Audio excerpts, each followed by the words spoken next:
Hi everybody, this is Cindy Guentert-Baldo, and you actually get to see my face. To be fair, this face is off of work and tired, and it is balls hot today, so I'm not wearing much in the way of makeup. And if you are curious as to what headband I'm wearing, it's from the Savvy Coconut. These things are epic, and they totally cover up the fact that I don't actually do anything with my hair 99% of the time. Anyway, the reason that you see me today, instead of seeing my hands, this is kind of odd for me, is because I am doing an Ask LlamaLetters session. So for those of you who follow me on Instagram, my handle is LlamaLetters, obviously, and I gave a call for some questions to see, is there anything you want to know about me? And I got some great questions. I got some questions that are pretty funny. I got some questions that are pretty serious. So I'm going to just answer them real quick so that you can learn a little bit about me. And if you did not get your question in time, or if you thought, oh, this questions thing is stupid, but then after hearing my answers decided you want to have your own, I'm going to do it again, assuming people want to know more about me. I like knowing about me because I think I'm pretty great. So I'd like to hear about you too. So if you have your own YouTube video, do one of these because I like knowing about people. Anyway, okay, so I'm going to go through these questions. I guess I'm going to have to go in the order that they were submitted so that I don't forget. You know what? I'm going to go from the bottom up. No, I'm going to go from the top up. Okay, I didn't organize this. I'm not very prepared, which is my usual MO. Okay, so my first question is actually from two separate people.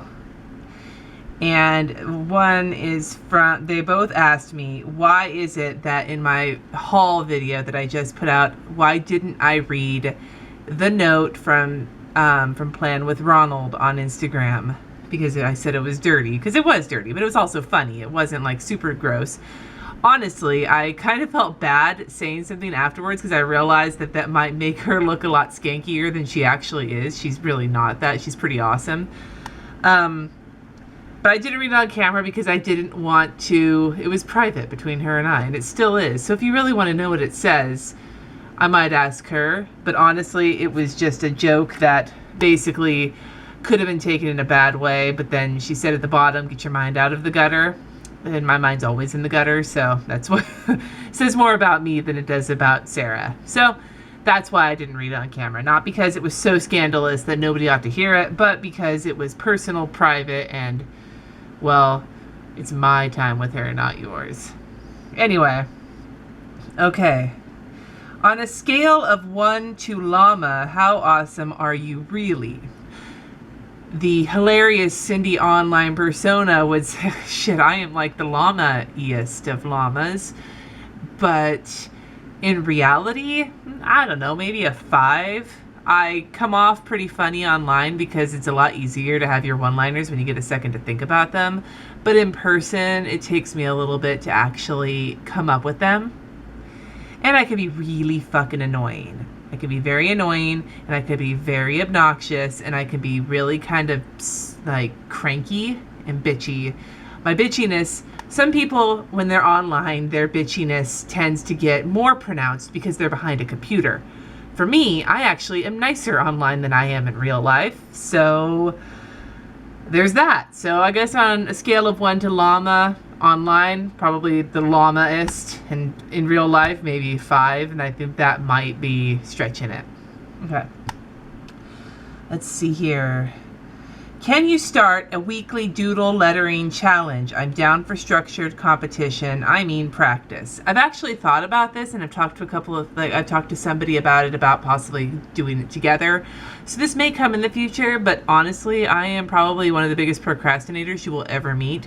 So I don't make any promises, but it's on my radar. And I'd kind of like to start one with some bad words because you don't get a lot of those in the crafting community as I keep learning. So we'll see what happens. But if you are interested, please let me know. I'd like to know if it wouldn't just be the person the person I've talked to and myself doing this. I don't want to feel that lame. I kind of felt that way when I put my question thing up, and it took a couple minutes for people to start asking. I was like, oh God, this might be a big fail. Anyway, okay, so cool. What are your top 5 pet peeves within the planner world? Top 5. Okay, I'll start from smallest to biggest, I guess. Actually saw this earlier and was thinking about it, and I was like, well, you know, honestly, I don't have tons. And I was like, oh, wait, what the hell are you thinking about? You actually do have some. Okay, so one pet peeve I have is that ornate punch from Hobby Lobby that people seem to like to use in their planner for punching out like shape and tape or cardstock or whatever. For some reason, that thing irritates the shit out of me. And I think it's because it's this scallopy looking thing that you're putting in your planner in boxes that are rectangle. And for some reason, that bugs the crap out of me. Now, if you like them, you do you. Don't crucify me over the Hobby Lobby ornate punch situation. But you asked. This person asked. That's a pet peeve of mine. Another pet peeve of mine is nitpicking of little, I guess this is kind of contradicting my first one, nitpicking little like things that are wrong with your planner. Like I get it if your planner's fucked up and you spend a lot of money on these things, they better be perfect.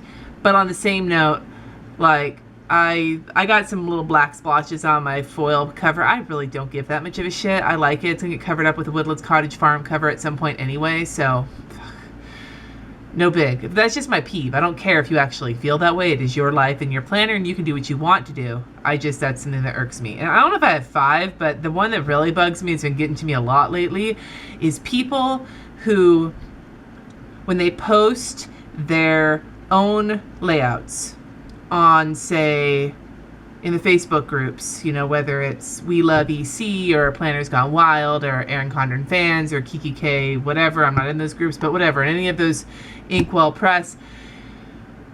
Now, I know that there's a lot of great sticker sellers, a lot of great stamp sellers, a lot of great everything sellers out there. I get that. And I love your products, and I buy a lot of your products. And if I don't buy them, it's because I'm poor or because I'm cheap. But I do love a lot of these products. And I don't mind when sticker sellers use their own products. You should use your own products. If you don't use your own products, then that tells me that your product kind of sucks. But the pet peeve that I have is when people put a layout up that looks like it's only there to advertise your products. That is a huge pet peeve for me.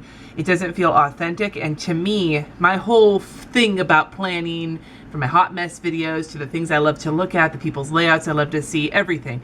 I love to see authentic stuff. People that this is how they do things. And when it is an obvious layout that is just meant to be advertising, it really irritates the shit out of me.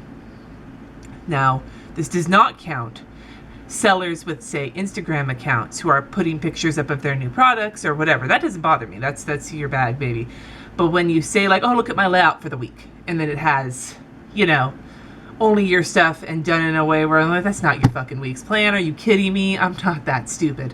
Anyway, that bugs me. So that's not 5. I can't think of any more, I don't think. I mean, most of my peeves are mostly centered around people who ask stupid questions, but honestly, stupid questions are always going to come.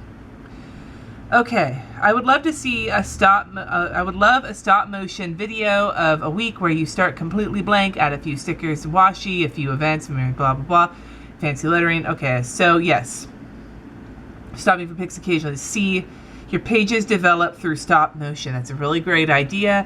That would be a way for me to do a hot mess plan without you having to hear me ramble about how much I hate my washi tape, even though I will continue to do that as long as people like to laugh at my pain. So yeah, it's a great idea, and I will try and do one of those, assuming that I remember to take all the pictures. Okay, what other art craft things do you do aside from lettering?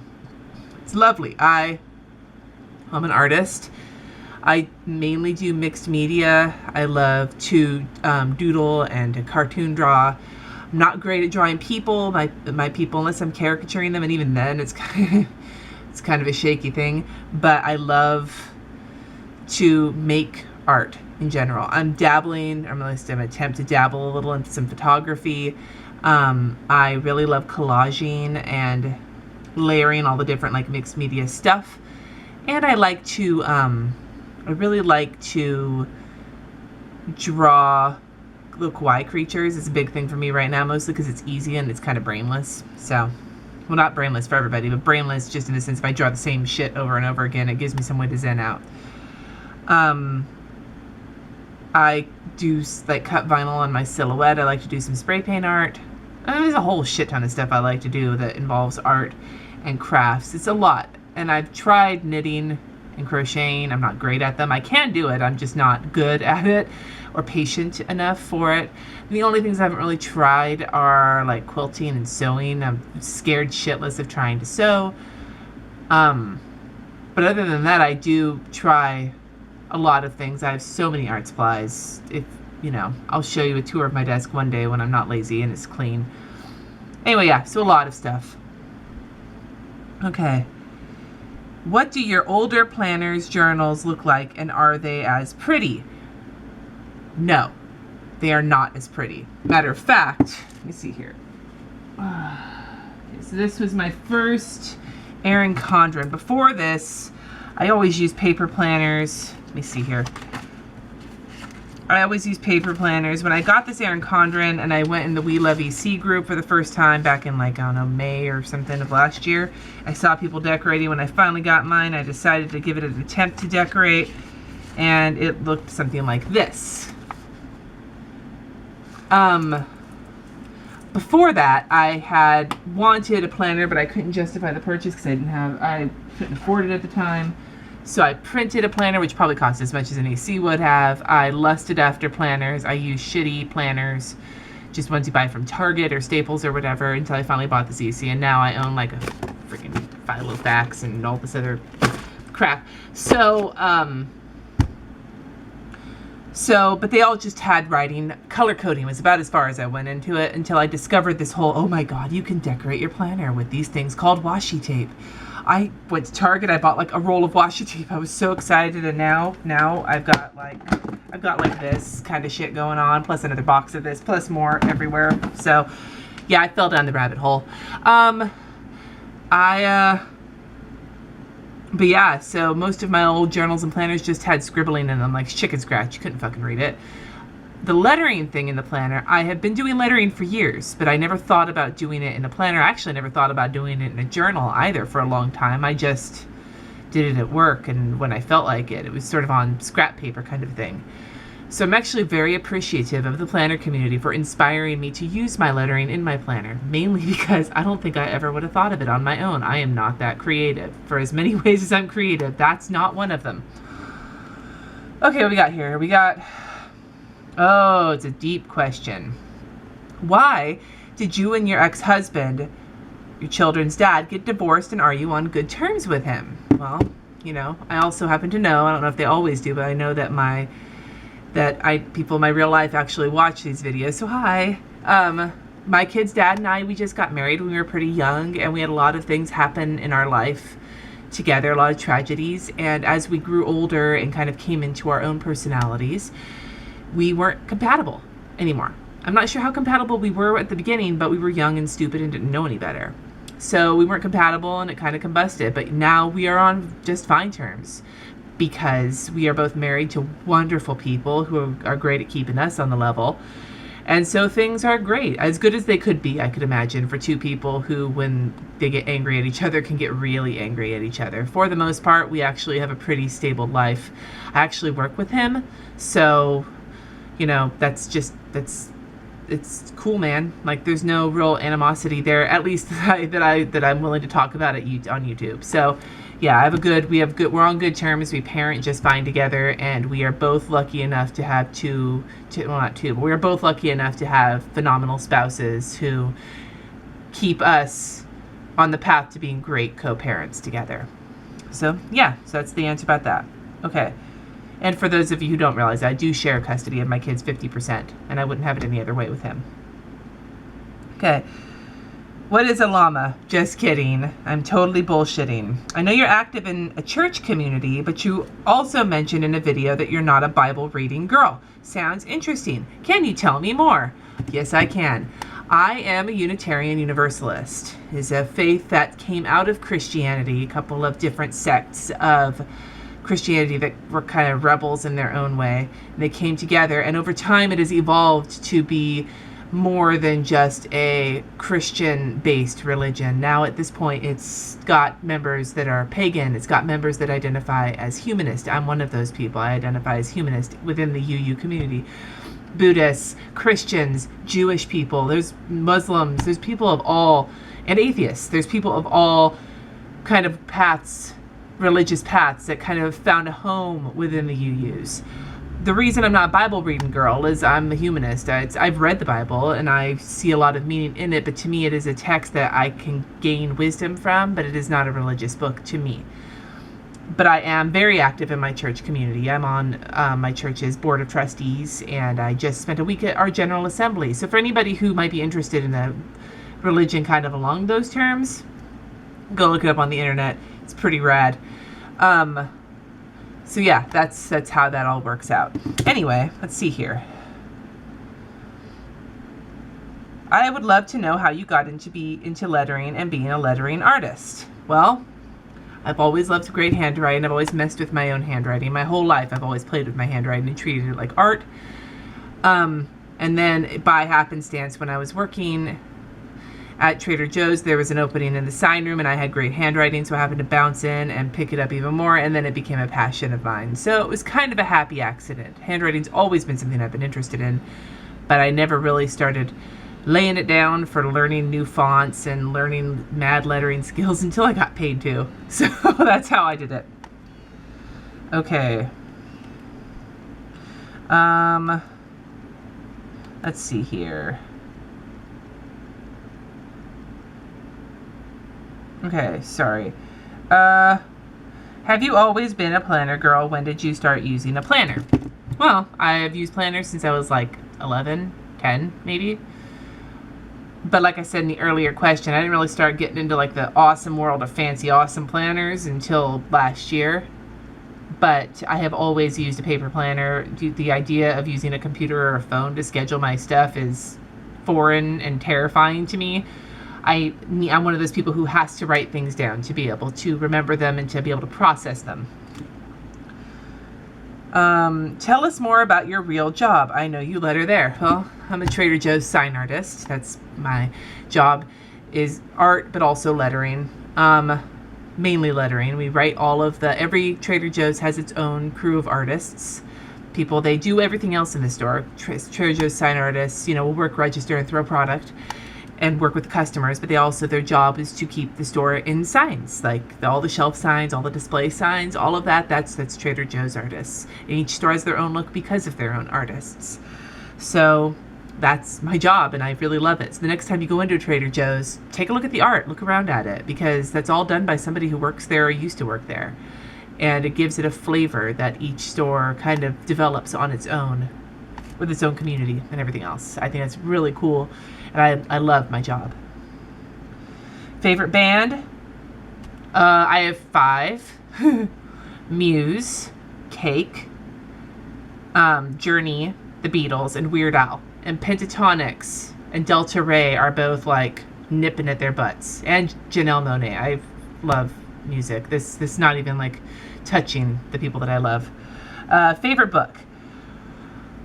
Same thing. I have so many books I can't even begin, but if I tell you off the top of the head the book that I have read the most in my life, it is It by Stephen King. That is my favorite book that I have read over and over again. Read the shit out of that book. I've read through 3 copies of it. I also really, really love A Storm of Swords by George R.R. Martin. Favorite clothing store? I plead the 5th Amendment. I hate fucking shopping for clothes. I'm 6'2" and I'm not skinny, but I'm not really big. I'm like this weird size. It's hard to find, and clothing shopping for me is like the 7th circle of hell. It's depressing and uncomfortable, and I guess the clothing store I get clothes the most from is Target, because I buy all my tank tops there, and Old Navy, because I can sometimes find jeans there that fit. So yeah, I'm not really, it's not my thing. Favorite curse word. Well, fuck. If you're gonna go simplistic, fuck is my favorite curse word.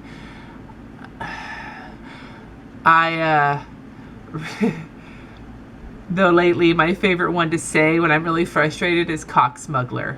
So there you go. That's current. Again, it's like books and music. I can't just pick one. Are you kidding me? It's like 31 flavors up in this bitch. And then my last one that I have is, do sign artists make decent money? Like, can you make a living off of it? Well, I mean, yeah, I guess. Like, I make a living off of it. It's the same as if you were working at Trader Joe's as any kind of like person who works there who's not a manager. You start off making a certain amount of money, and then you make money until you're capped out, and that's where I'm at. So I mean, I do. It's all based on how long you work there and how well you do when you're working there. Yeah. When it comes to art as a job, like doing sign art, otherwise it's all in the hustle. Can you find the next job? Can you maintain the next job? Are you always like getting the next job? I don't like doing that. It's not really my style. Not because I don't think that people who hustle are good. I think people who hustle are commendable. I just don't have that bone in me. But as a sign artist at Trader Joe's, I make as much money as anybody else who's been there, as long as I have, for the most part. So yeah, it's a good living. I really like my job. If you ever have a Trader Joe's that's hiring, you just want to go and work as a crew member, if you need a job, generally speaking, it's going to be full of fun people. So all good things to know. Anyway,